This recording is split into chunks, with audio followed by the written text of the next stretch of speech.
In every movement, there have been activists who have fought tirelessly for racial justice. Don't shoot!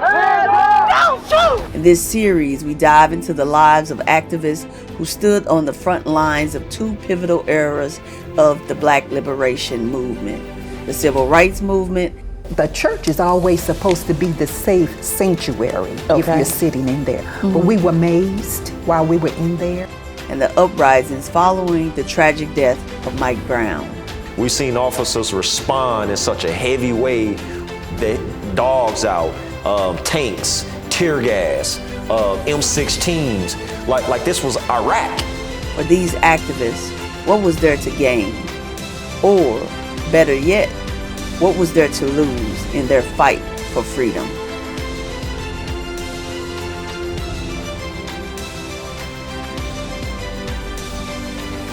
On this episode, the original Black Arts Movement. Welcome to I Bear Witness, Freedom Fighters on the Front Line.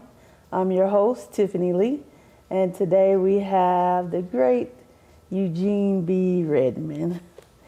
Eugene B. Redmond is the Poet Laureate of East St. Louis, Illinois.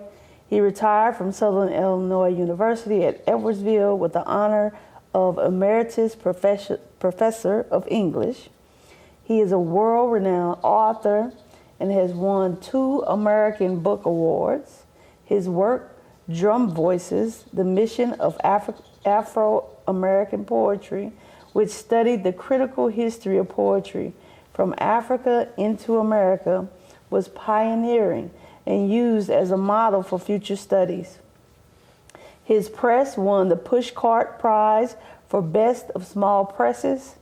He has lectured all over the world. There is a writing club in his honor in East St. Louis. I was a member for a short time. And on the SIUE campus, one can visit the Eugene B. Redmond Collection and Learning Center, where they will find a collection of works and pictures from his travels, experiences, and studies, including the Black Arts Movement. Welcome to the show, Eugene B. Redmond. How are you, sir? I'm fine. Thank you for having me. All right. Thank you for coming on. So what is your definition of a freedom fighter? Well, someone who fights literally and figuratively. So it could be with a pen, it could be with a gardening tool, preparing crops. It could be with a computer or a cell phone. It could be with your mouth, teaching. But a freedom fighter first stands for something, which is freedom. And that varies from place to place, depending on how overwhelmed the person and his or her associates are. How little freedom they have, Right. how much freedom they have. So a freedom fighter is one who never leaves the post, never goes unguarded, is eternally committed to bringing about a change and good things for his or her community, or his or her country, or his or her city. And that's the definition of freedom fighter. Literally fighting and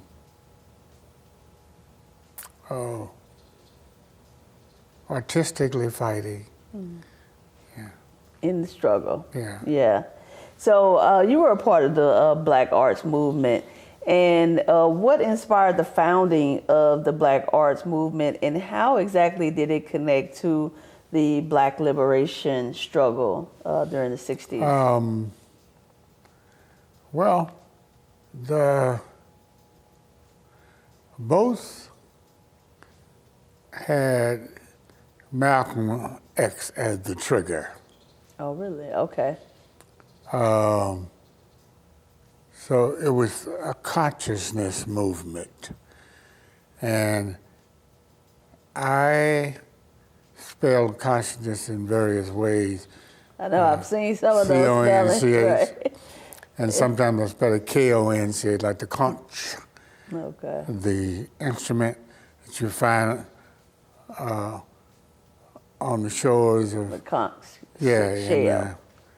Shells in the Caribbean and Africa. Yeah. So the Black Arts Movement and the Black Freedom Movement or the Black Power Movement, they go hand in hand. You know, you express yourself better when you're not under wraps. And Under wraps in what way? Pressure, constraints, restraints, where you can go, what you can do, where you can ride, where you can eat, where you can study, Okay. you know. And so they kind of emerge hand in hand, if you will. The Black Power movement embraced the freedom struggle. Okay. The Black Arts movement embraced expressiveness, expression. Both were extremely expressionistic areas. You know, so you got plays, you got On the Struggle, you got classes, you got particular insights, you got Africanity, and blackness in a way that it just had not been proclaimed before. And that blackness leaped back to Africa. So the word black itself replaced Negro, colored, and so on. It was just, it seemed to a lot of people like overnight, we were black. There were black people, black girls, black boys, black people, black countries. So was it like a reclamation of self, essentially? Yes. A reclamation of self through consciousness. Okay. Through consciousness. And then that followed everything from black studies. Yeah, I mean, because people don't think about that really now because it's so common, right? African American studies and so forth. But in the 60s, there really were not African American studies in the colleges 60s. that you guys were kind of fighting for that. That's right. We were the first faculty members, you know. And so the activism touched every episode, every corner, every way Part of life. Part of life in a way. of America, of life, Okay. everything. Yeah. So you were a key figure in the Black arts movement. So what initially drew you to it? Well,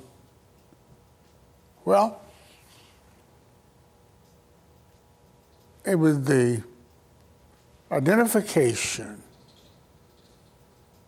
and the self-naming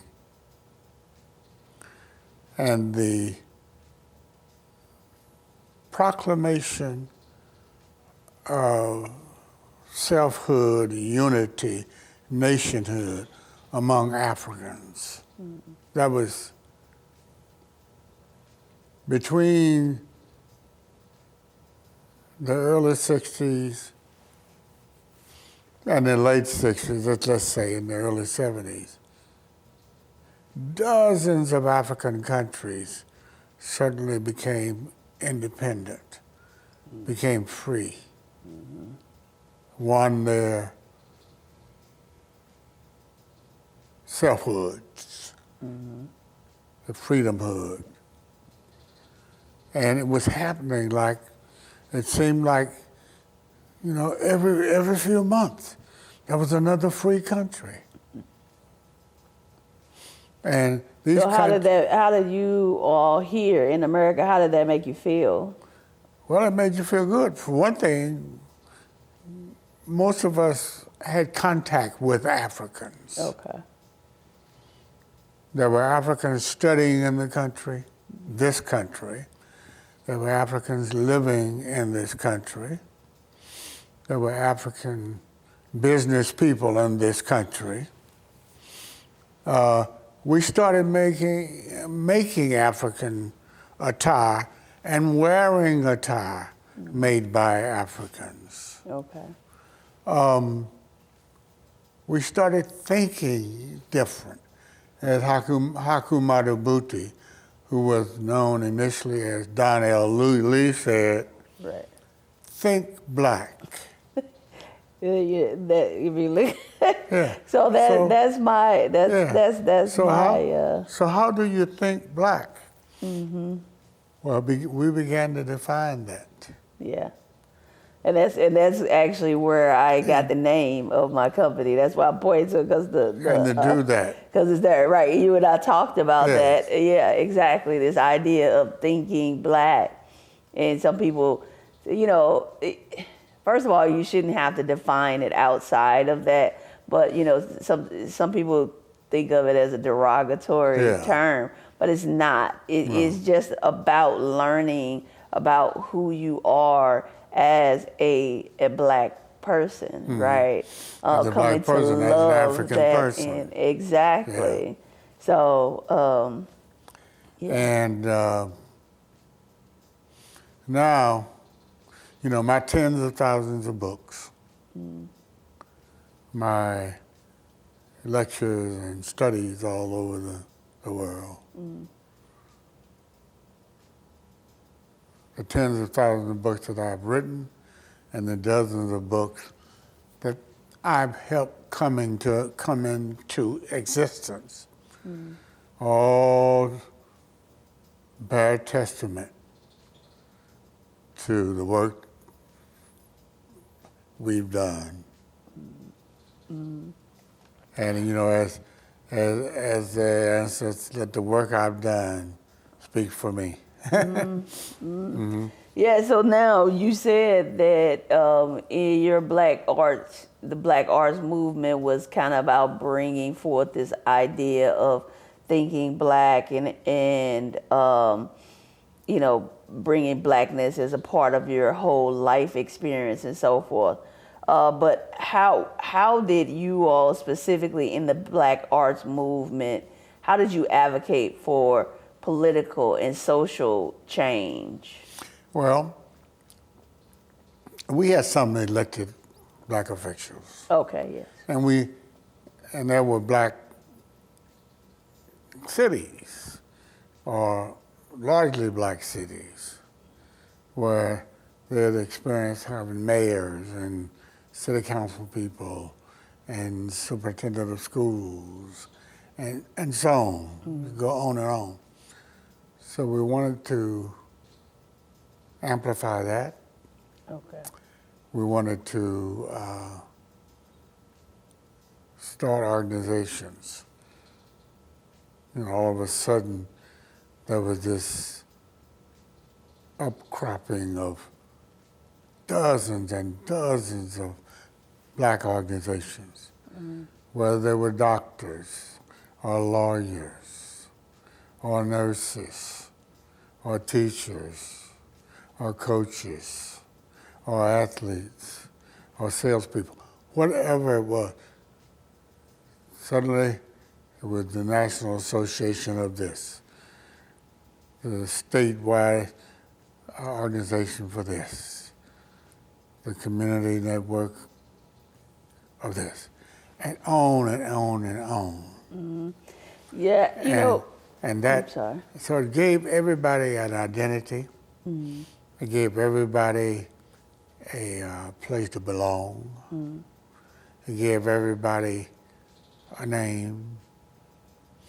It increased the fellowship and the sistership, the fraternal and the sororal organizations.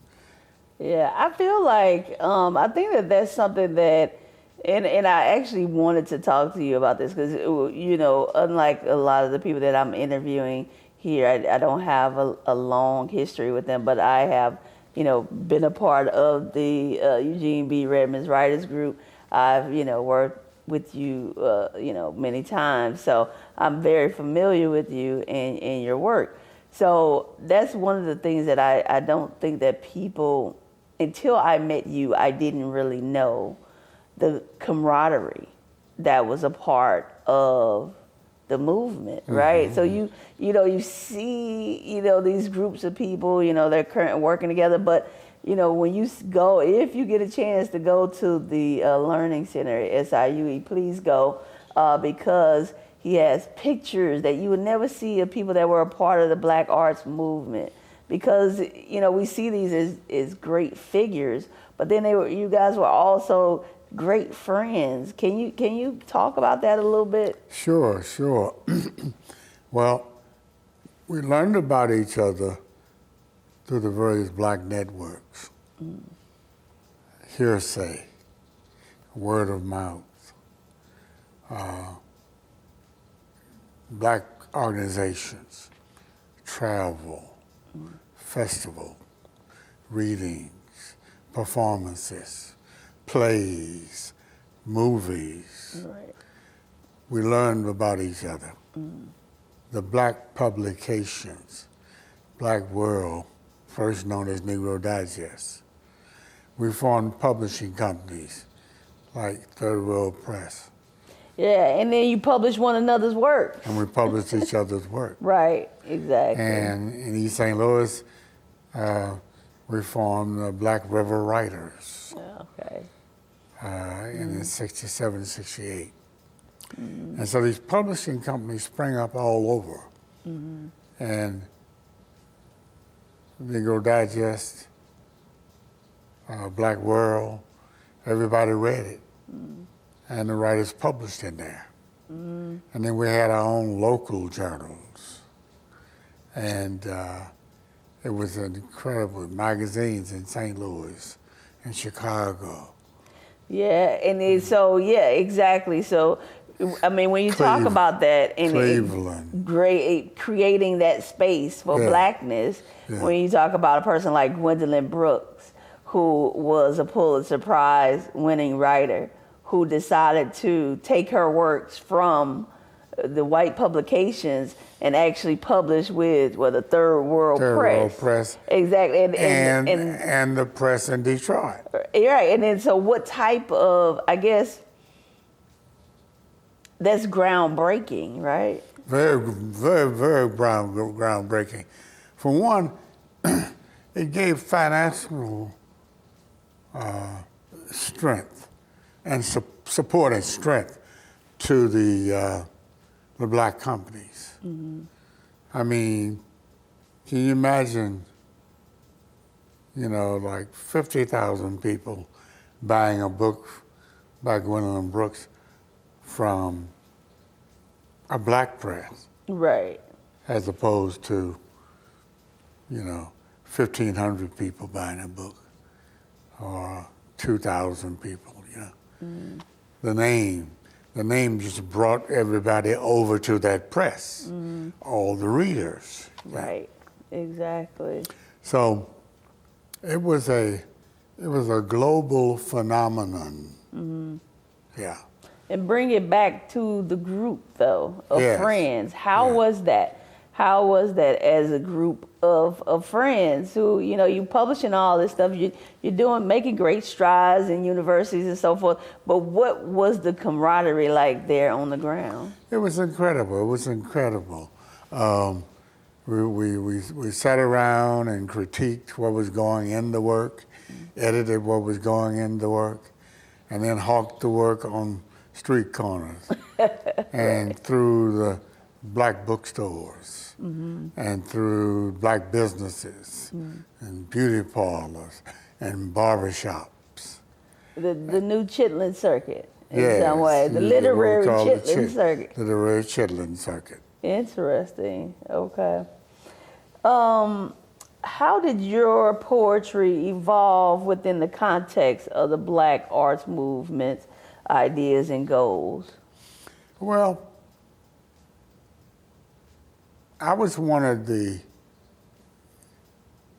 somewhat older black poets. I'd gotten a master's from Washington University Yeah. and had won awards at Washington U, and nationally that few blacks had won before. I wasn't the only one. There were several of us around. But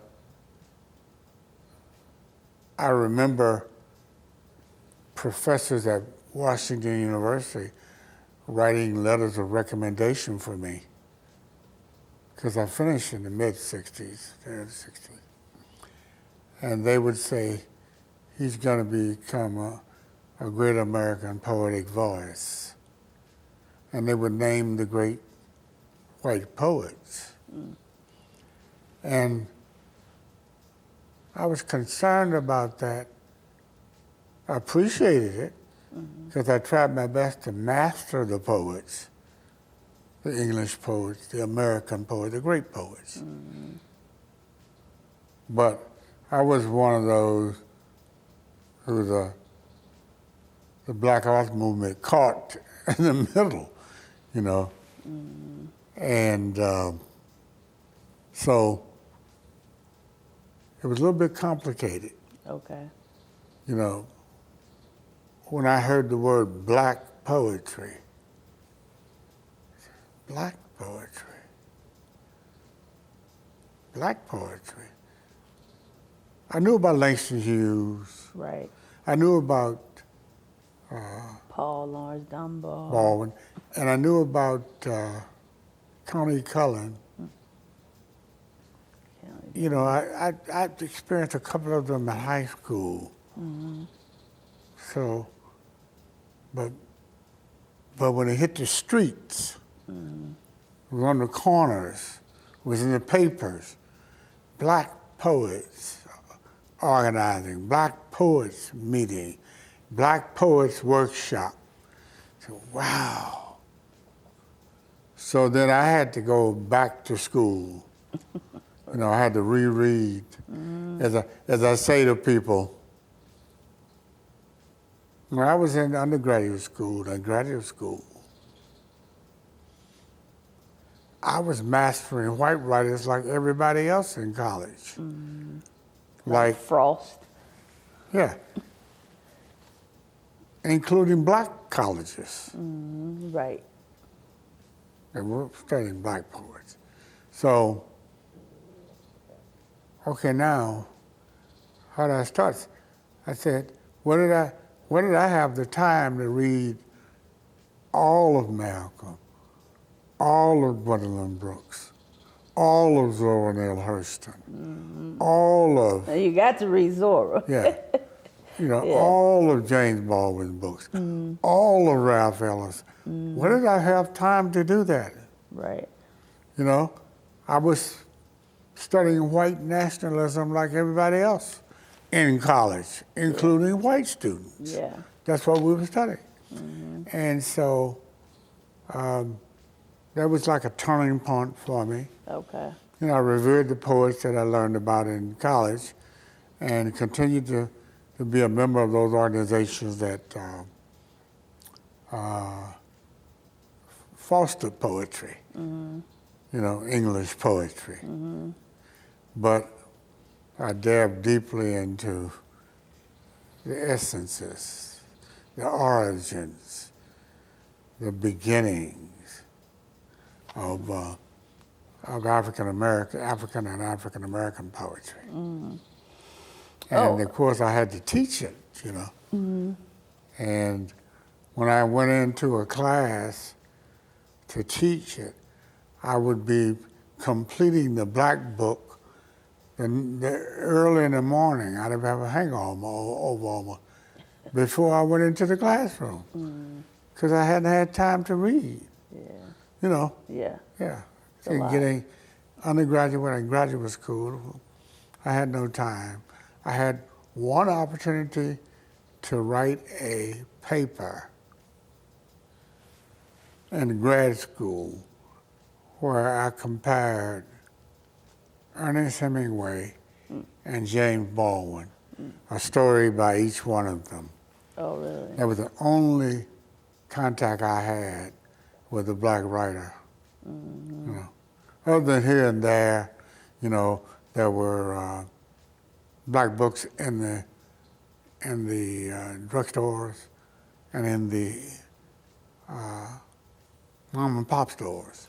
So how did you feel about that, though? I mean, how did you feel? You went to what's considered one of the best colleges in the United States, and if it's the best college in the United States, it's one of the best colleges in the world, right? Right, exactly. And yet, in the end, you felt like you didn't get a full education, right? Because Yeah. Right. So how did you feel about it? Well, I understood. That's why I went back into those schools to teach. Okay. So the remaining 40 years I spent at black and predominantly white universities teaching black literature with elements of the best literature by whites. You know. And and I have proteges that I turned out, that I produced, black students, white students, Asian students, Native American students, Latino students, you know, just from everywhere. Okay. That came to the university to study multi-ethnic literature. Okay. Yeah. So you re-educated yourself. Yeah. And due to that re-education, is this where Drum Voices Review came into existence? Yes. Drum Voices Review was a black-based, multi-ethnic literary journal. And I was at Southern Illinois University, Edwardsville, as a professor when I organized it. Now, I worked with several other publications across the country, you know, one in Chicago, one in New York, one in LA. You know, I worked with several other publications. We had a lot going, you know, at that time, yeah. And this was like a critical study of poetry from Africa to America. That's right. Yeah, a pioneering work. Right. Yeah, wow. And can you give us a little piece, one of your pieces? Yes. You share with us? Yes. We're talking about poetry, and I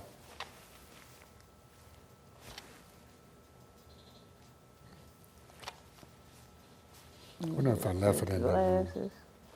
Left it in that room. Oh, no, they're right there. Oh, there. Yeah. No. I know you brought them in. Yeah, not like me to leave them. Oh, God.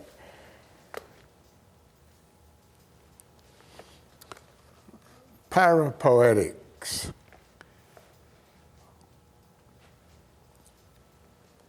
for my former students and writing friends in East St. Louis, Illinois, when I was on my way to Oberlin as writer-in-residence. Okay. Poetry is an applied science.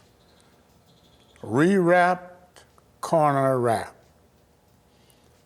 Rudely eloquented cellular sermons. Grit reincarnations of Lady Day, Bird, Otis. Silk songs pitched on round and rhythmic rumps. Carved halos for heroes and asserted maleness. Sounds and sights of fire tongues leaping from lips of flame-stricken buildings in the night. Directions. Apply poetry as needed. Envision, visualize, violate, shout, write, R-I-G-H-T words, write, R-I-T-E, cohabitate, gestate, impregnate your vocabulary, dig, a parapoet, parenthesis, replace winter with spring, move Mississippi to New York, Oberlin, Ohio to East St. Louis, Harlem to the summer White House, carve candles and flintstone for flashlights, carry your poems, grit teeth, bare labor love poems, have twins and triplets, fertilize poem forms and afterbirth, before birth and dawn, rearrange old words, study, strike, tradition, caution to parapoets, carry the weight, carry the weight, carry the weight of your own poem. It's a heavy load, L-O-D-E. Oh, wow. Thank you. Thank you for sharing. Thank you. You know, one of the things that you talked about is about the poetry, being poetry, music, plays, and so forth. And a lot of your work like that one includes some of the jazz notes in there. Right. Can you talk a little bit about the influence of jazz on your poetry? Yes, very, very, very influential. Another word for poetry is music. Another word for music is poetry. Okay. Yeah. Another word for poetry is rap. Another word for poetry is joning or signifying. Another word for poetry is dance. I don't think I've heard of dance before. And street poetry, Yes. church poetry, Yeah. alley poetry. Yes, yes. So poetry in Africa, poetry is defined in many African cultures as the most robust use of language that you can use, that you can produce. In what What way? is the richest sound of words you can use? Yeah. That's what the most robust application and sound of words. I can see that poetry in some ways is like words and movement. Yes. Yeah, interesting. Yes. Wow. So as a part of the Black arts movement, there were so many different people, right? You had people who you talk about like Amiri Baraka, Sonia Sanchez, and Nikki Giovanni. you have any poignant stories that you might want to share about an interaction with either of them? Yeah, well, all of them have been to East St. Louis. Baraka, one of the most amazing poets in the history of language anywhere. Nikki Giovanni, whom Maya Angelou loved. Maya Angelou and I were good friends. When I first met Maya Angelou, she said to me, Eugene, be my brother forever. But Nikki, earthy. Earthy in what way? What is Very folksy and very funky. Okay. Very full of earth, full of gospel, full of shout, full of crying, full of singing, full of reinforcement, repetition, which is part of music. Yeah. Repeat, repeat. And Sonia, of course, a great poet, turned 90 in September. Oh, wow. Yeah. Okay. And she did workshops. She traveled through the communities, singing her poetry, shouting her poetry, saying her poetry.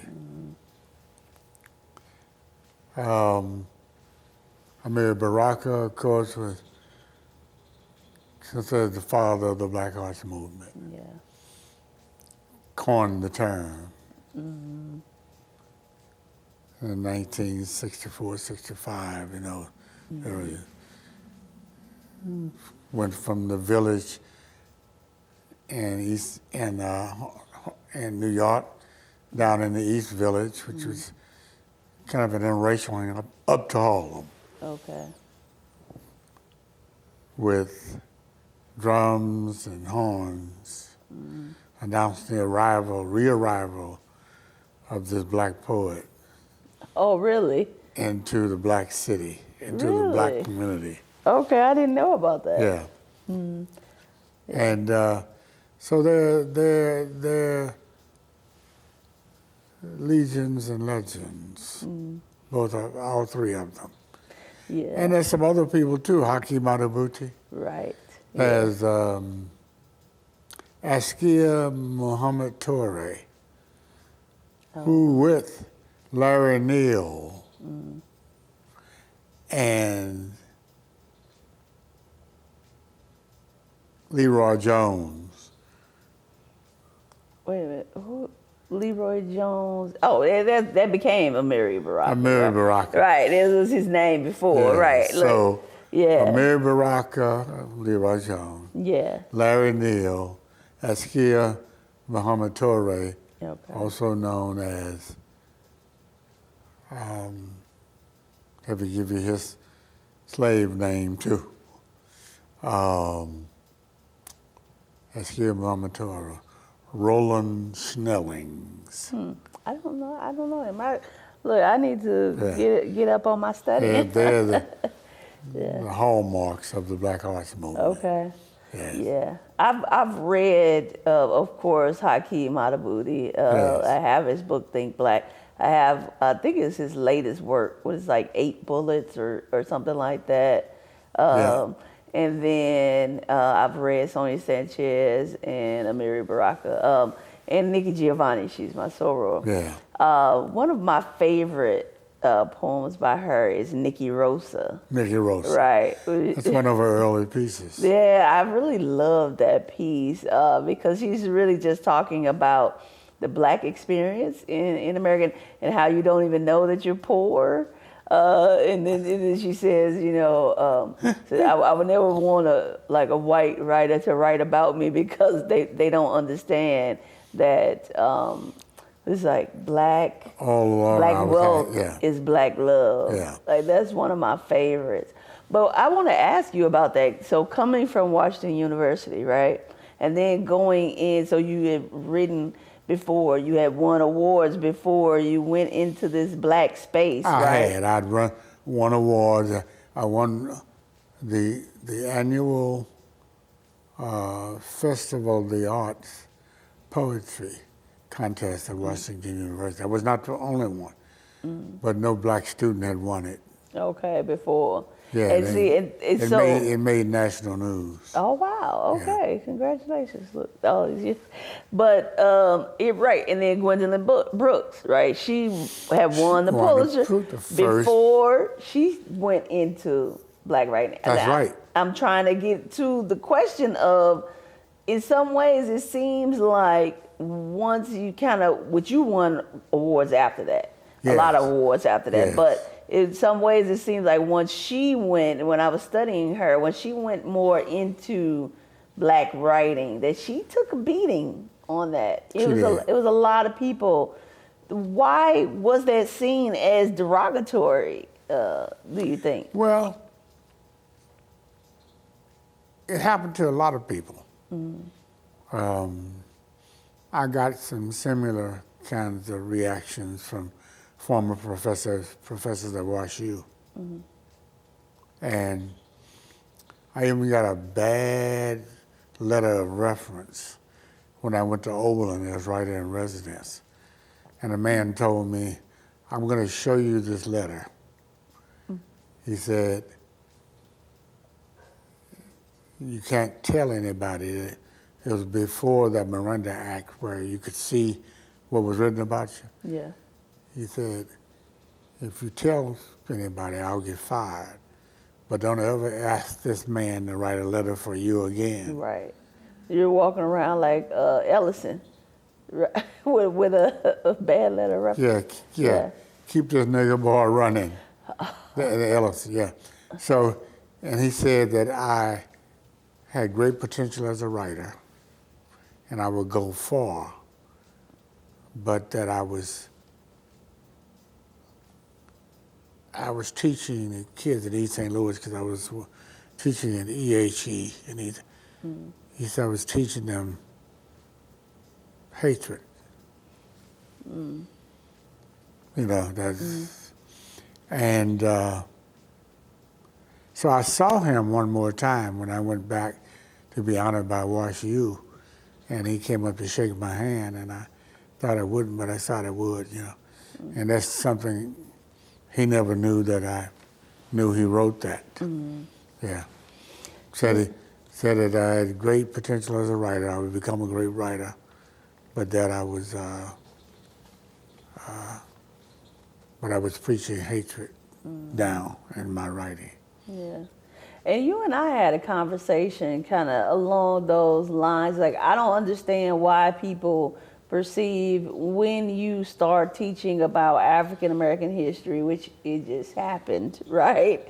It's not as if you're making it something that it wasn't. It happened, precisely. Right? When you start teaching about Black history and Black resilience, really on the heels of that, then oftentimes it is seen as hate, and I don't understand that. And you and I had a conversation about that because we were in the Writers Club, we were talking about it, and you were like, I was having such a great conversation on the plane with this white couple and everything. And you were like, well, maybe we need to get rid of the term racism or something like that. And you said, because we were having a great conversation. Then I pulled out a book that was covering some Black issue or something like that. And then they just stopped talking. They stopped talking. Yeah. And I remember my main thing was like, well, no, that it wasn't. You weren't discussing racism. You just discussing, the book is just discussing blackness. So I don't understand that fully. Yeah. And because I do take some backlash, and I've thought about even changing the name of my company because even it's black people a lot of times that are like, oh, what does that mean? Like what? Like you're trying to do something nefarious, and and the Black Arts Movement, you guys fought for Black Studies in the school, and I do remember a poem that you actually wrote about Fred Hampton. I think in a paper that I did, I talked about how the Black Arts Movement was the arts arm of the Civil Rights Movement. So as we look towards the future, how do you see this ongoing relationship between arts, activism, and Black liberation? Continuing. There are setbacks. And sometimes the setbacks are in the mouths of people who don't say exactly what they mean, but you know it because of the move they're making.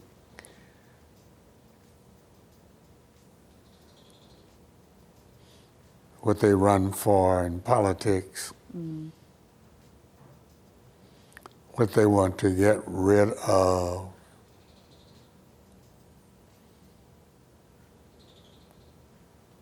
Strides, achievements, they want to